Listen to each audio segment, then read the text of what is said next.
യേശുവിൽ ഏറ്റവും പ്രിയപ്പെട്ടവരെ, ഇന്ന് ഞായറാഴ്ച ദിവസം എല്ലാവർക്കും നല്ലൊരു ദിവസം സന്തോഷത്തോടെ ദൈവാനുഗ്രഹത്തോടെ ആശംസിക്കുന്നു.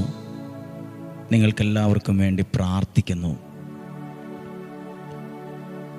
ഇന്ന് നാം കേൾക്കാൻ പോകുന്ന ദൈവവചനം നമ്മളെ അത്ഭുതകരമായി സഹായിക്കട്ടെ.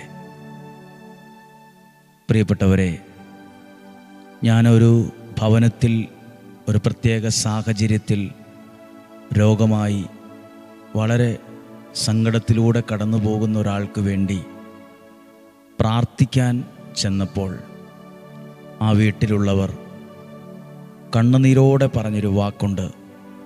ഈ വചനമാണ് ഞങ്ങളെ ഈ അവസ്ഥയിൽ പിടിച്ചു നിർത്തുന്നത്, ശക്തീകരിക്കുന്നത്, മുന്നോട്ട് നയിക്കുന്നത്. വചനം നമ്മളെ ശക്തീകരിക്കും. വചനം നമുക്ക് പ്രത്യാശ നൽകും. വചനം നമുക്ക് ബലം തരും. മുന്നോട്ട് പോകാനുള്ള കരുത്തും ബലവും തരുന്നതാണ് ദൈവവചനം. എന്നെ സ്നേഹിക്കുന്ന ഒരു നല്ല ദൈവം എനിക്കുണ്ട് എന്ന സത്യസന്ധമായൊരു ബോധ്യം മതി ഒരാൾ ആത്മാർത്ഥമായി പശ്ചാത്തപിക്കാൻ, ദൈവത്തിലേക്ക് തിരിച്ചു വരാൻ. ഈ അവസ്ഥയിലും എന്നെ ആത്മാർത്ഥമായി സ്നേഹിക്കുന്ന ഒരു നല്ല ദൈവം ഉണ്ടെന്ന ഒറ്റ ബോധ്യം മതി ഒരാൾ ദൈവത്തിലേക്ക് അടുത്തു വരാൻ, ഒരാൾ ജീവിതത്തിൽ അനുതപിക്കാൻ. നമുക്കിന്ന് പ്രത്യേകം പ്രാർത്ഥിക്കുമ്പോൾ ദൈവത്തിലേക്ക് കുറേ കൂടി അടുത്തു വരാൻ അനേകർക്ക് ദൈവം ഭാഗ്യവും അവസരവും കൊടുക്കട്ടെ. ഇങ്ങനെയൊന്ന് പ്രാർത്ഥിക്കുവാണ്: കർത്താവേ, ജീവിതത്തിൽ അങ്ങ് തരുന്ന മഹാഭാഗ്യം കണ്ണുകൊണ്ട് കാണാനും മനസ്സുകൊണ്ട് മനസ്സിലാക്കാനും ജീവിതത്തിൽ അത് അനുഭവിക്കാനും ഇടയാക്കണമേ. പ്രാർത്ഥിച്ചേ. കർത്താവ്, എല്ലാ ദിവസവും അങ്ങയുടെ വചനം കേൾക്കുന്ന ഞങ്ങൾക്ക് അങ്ങ് നൽകുന്ന വചനത്തിലൂടെ നൽകുന്ന ആ മഹാഭാഗ്യം കണ്ണുകൊണ്ട് കാണാനും മനസ്സുകൊണ്ട് മനസ്സിലാക്കാനും ജീവിതത്തിൽ അത് അനുഭവിക്കാനും ഇടയാക്കണമേ. എല്ലാവരും അത് പ്രാർത്ഥിച്ചുകൊണ്ട് മുന്നോട്ട് പോകെ. കർത്താവെ, അങ്ങ് നൽകുന്ന, അതും വചനത്തിലൂടെ നൽകുന്ന, പ്രാർത്ഥനയിലൂടെ നൽകുന്ന മഹാഭാഗ്യം കണ്ണുകൊണ്ട് കാണാനും മനസ്സുകൊണ്ടത് മനസ്സിലാക്കാനും ജീവിതത്തിൽ അതനുഭവിക്കാനും ഇടയാക്കണമേ. നമ്മുടെ പ്രാർത്ഥനയാണ്, നമ്മുടെ വിശ്വാസമാണ്, നമ്മൾ കേൾക്കുന്ന വചനമാണ് ഓരോ ദിവസവും ജീവിതത്തിൽ ഭംഗി കൂട്ടുന്നത്. ജീവിതത്തിൻ്റെ ഭംഗി കുറഞ്ഞു പോകുന്ന ലോകത്താണ് ജീവിച്ചിരിക്കുന്നത്. ജീവിതത്തിൻ്റെ ഭംഗി കൂട്ടുന്നതാണ് ഓരോ ദിവസത്തെയും പ്രാർത്ഥനകൾ. ഇന്ന് നമുക്ക് പ്രതീക്ഷയോടെ പ്രാർത്ഥിക്കാം. ഈ വചനം ഒന്ന് എല്ലാവരും കേൾക്കുക. ജെറമിയ പ്രവാചകൻ്റെ പുസ്തകം 23-ാം അധ്യായം 29-ാമത്തെ വാക്യം. ജെറമിയ പ്രവാചകൻ്റെ പുസ്തകം 23-ാം അധ്യായം 29-ാമത്തെ വാക്യം വായിക്കട്ടെ. എൻ്റെ വചനം അഗ്നി പോലെയും പാറയെ തകർക്കുന്ന കൂടം പോലെയുമല്ലേ? കർത്താവ് ചോദിക്കുന്നു. ഇന്ന് ഒരുപാട് കാര്യങ്ങൾ ചിന്തിച്ച് തളരുന്നവരാ കൂടുതൽ. ഓരോ കാര്യങ്ങളെക്കുറിച്ചും ആലോചിച്ച് ഒരെത്തും പിടിയും കിട്ടുന്നില്ല. ചിന്തിച്ച് മനസ്സ് തളർന്നു പോകുന്നു. ആ വാക്യം ശ്രദ്ധിച്ച്. എൻ്റെ വചനം അഗ്നി പോലെയും പാറയെ തകർക്കുന്ന കൂടം പോലെയുമല്ലേ? പാറയെ തകർക്കുന്ന കൂടം. പ്രിയപ്പെട്ടവരെ, ചിലപ്പോൾ ഉണ്ടല്ലോ, നമ്മൾ അനുഭവിക്കുന്ന ചില നിരാശ എന്ന ചിന്ത, അത് ചിന്തിച്ച് ഉറച്ചൊരു പാറ പോലെയായി കാണും. ചിലപ്പോൾ നമ്മുടെ അകത്തുള്ള ചില കോംപ്ലക്സ്, അത് ഉറച്ചൊരു പാറ പോലെയായി കാണും. ചിലപ്പോൾ നമ്മുടെ അകത്തുള്ള ഇനി ഞാൻ രക്ഷപ്പെടുകയില്ല, എനിക്കൊരു ജീവിതമൊന്നും ഇല്ല, എൻ്റെ ഭാവി എങ്ങനെ ശരിയാകാനാണ് എൻ്റെ ജീവിതം നന്നായിട്ട് പോകുകയാലെന്ന എനിക്ക് ഉറപ്പുണ്ട്, പോകുകയാലെന്ന്, ഇതിങ്ങനെയൊക്കെ വരുള്ളൂ. ഇങ്ങനെയുള്ള നെഗറ്റീവ് കാര്യങ്ങൾ ചിന്തിച്ച് ആലോചിച്ച് ഉറച്ച് അതൊരു പാറ പോലെയായി കാണും. അങ്ങനെയൊക്കെ ഉണ്ടോ? ചിലർക്ക് ആത്മഹത്യ പ്രവണതയാണ് പാറ പോലെയായത്, ചിലർക്ക് നിരാശയാണ്, ചിലർക്ക് നെഗറ്റീവ് ചിന്തകളാണ്. ഉറച്ചുറച്ചത് പാറ പോലെയായി. അപ്പം ഈ ആയുധം കയ്യിലെടുക്കണം. വചനമെന്ന ആയുധം കയ്യിലെടുത്ത് ആ പാറയെ പൊട്ടിക്കണം. ആ പാറയെ പൊട്ടിക്കുമ്പോഴാണ്, പൊട്ടിക്കാൻ പറ്റും. അതാ പറഞ്ഞത്, എൻ്റെ വചനം പാറയെ തകർക്കുന്ന കൂടം പോലെയാണ്. അപ്പോൾ പാറയെ തകർക്കുന്ന കൂടമാണ് വചനം. അതിനെ, ആ വചനമെന്ന ആയുധത്തെ വിശ്വാസത്തിൽ അധരം കൊണ്ടെടുക്കുന്നത് കൈകൊണ്ടെടുക്കുന്ന ആയുധം പോലെയാണ്. ആ വചനത്തെ വിശ്വാസത്തിലെടുത്ത്, കർത്താവേ, എൻ്റെ മനസ്സിനകത്ത് ഒരു സന്തോഷമില്ല, എൻ്റെ വീടിനകത്ത് മുഴുവൻ പ്രശ്നങ്ങളാണ്, എൻ്റെ ജീവിതം ആകെ താളം തെറ്റുകയാണ്. ആ പാറമേൽ ഈ വചനമെന്ന കൂടം കൊണ്ട് ഞാൻ അടിക്കുന്നു. പൊടിയാത്ത പാറ പോലെ ഉറച്ചിരിക്കുന്നൊരു പ്രശ്നമാണ്. വചനമാകുന്ന കൂടം കൊണ്ട് അതിനെ അടിക്കുക. അത് പൊട്ടും, അത് പൊട്ടും.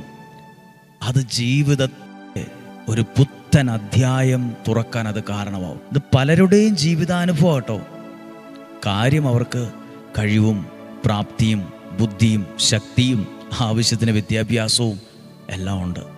പക്ഷേ അവരുടെ ജീവിതത്തിനകത്ത് അടിഞ്ഞുകൂടിയിരിക്കുന്ന ചില നിരാശ, വിഷമം, സങ്കടം, ആരോടും പറയാൻ പറ്റാത്ത സങ്കടങ്ങൾ, ആരോടൊന്ന് ഷെയർ ചെയ്യാൻ പോലും പറ്റാതെ വീർപ്പ് മുട്ടുന്ന അവസ്ഥകൾ, വറചട്ടിക്കകത്തിട്ട് വറക്കുന്നത് പോലെ പ്രതിസന്ധിക്കകത്ത് കിടന്ന് ഉലയുന്ന അവസ്ഥ. എന്നാ ചെയ്യണമെന്ന് അറിയത്തില്ല. എന്തു ചെയ്യണം? 10 പേരെ കൂട്ടിയല്ല പ്രശ്നം പരിഹരിക്കേണ്ടത്. എൻ്റെ വചനം പാറയെ തകർക്കുന്ന കൂടം പോലെയാണ്. ആ വചനം, ആ ഓരോ ദിവസവും കേൾക്കുന്ന വചനം ആ പ്രതിസന്ധിയുടെ മേൽ പ്രയോഗിക്കണം. ആ വിശ്വാസത്തോടെ പറയണം. അപ്പോൾ അത് പൊട്ടും, അത് പൊട്ടി മാറും, അതിൻ്റെ കനം കുറയും. നിങ്ങളുടെ ഭവനത്തിൽ ആരെങ്കിലും ദൈവത്തിൽ നിന്നകന്നോ മാനസാന്തരപ്പെടാതെയോ മദ്യപാനത്തിലോ ലഹരി വസ്തുക്കൾക്കോ അടിമയായിട്ടൊക്കെ ഉണ്ടോ? ഉപയോഗിക്കേണ്ട ഒരായുധം വചനമെന്ന ആയുധമാണ്, വചനമെന്ന കൂടമാണ്. അവർ ചിലപ്പോൾ പ്രാർത്ഥിക്കുന്നുണ്ടാകില്ല, അവരിതിൽ നിന്ന് മാറാൻ ആഗ്രഹിക്കുന്നുണ്ടാവില്ല. നമ്മൾ അവർക്ക് വേണ്ടി വചനമെന്ന കൂടത്തെ എടുക്കുക. ഹല്ലേലൂയ. ഇന്ന് പ്രത്യേകിച്ച് തിങ്കളാഴ്ച മുതൽ ഇന്ന് ഞായറാഴ്ച വരെ പ്രാർത്ഥിച്ചത് ഈ ഒരു വിഷയത്തിന് വേണ്ടിയാണ്. മദ്യപാനത്തിനും മയക്കുമരുന്നിനും ലഹരിക്കും അടിമകളായി പോയ വ്യക്തികളെ ജീവിതത്തിൽ രക്ഷിച്ചെടുക്കണം. അതിനുപയോഗിക്കേണ്ട ആയുധം വചനമെന്ന കൂടമാണ്. ചിലർക്ക് ആ ഒരു മദ്യപാനം, മയക്കുമരുന്ന്, ലഹരി, അതിൽ നിന്ന് പിന്മാറാൻ പറ്റില്ല. അത് ആ സ്വഭാവം, ആ ശീലം ഉറച്ചൊരു പാറ പോലെയായി. ആരും ഉപദേശിച്ചാലും ഏൽക്കുന്നില്ല, പറഞ്ഞാലും ഏൽക്കുന്നില്ല, എന്തു പറഞ്ഞിട്ടും കാര്യമില്ല. വീണ്ടും അതേ അവസ്ഥയിലേക്ക് പോകുന്നു. പാറ പോലെയായി. വചനമാകുന്ന കൂടം കൊണ്ട് അതിനെ അടിക്കണം. എന്നെ കേൾക്കുന്ന നിങ്ങൾ വിശ്വസിക്കുന്നെങ്കിൽ വചനമാകുന്ന കൂടത്തെ, ആ വചനം ഒന്നും കൂടെ വായിക്കുവാണ്. എൻ്റെ വചനം അഗ്നി പോലെയാണ്. അഗ്നി എന്ന് പറഞ്ഞാൽ അത് ചുട്ട് കരിച്ച് ചാരവാക്കും ഏതിനെയും.